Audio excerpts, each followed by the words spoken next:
Hai korang masih lagi pakai tudung lilit ke?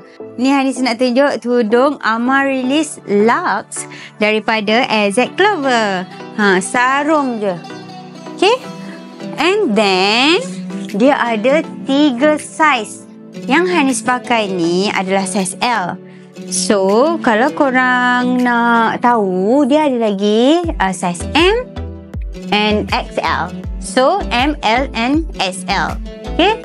So, bila kita pakai ni, kita sarung je dah terus comel. Tu. Okay, untuk korang yang suka pakai labuh, boleh biar je macam ni. Kalau korang nak pakai kemas-kemas, boleh tarik kat atas bahu macam ni. Okay. Kita kemaskan dia macam ni. Tak payah nak pin-pin dah. Dia dah terletak cantik. Okay, so nampak dia punya design macam ni. And then, dia punya owning terbentuk. So, dah boleh siap dah keluar jalan-jalan.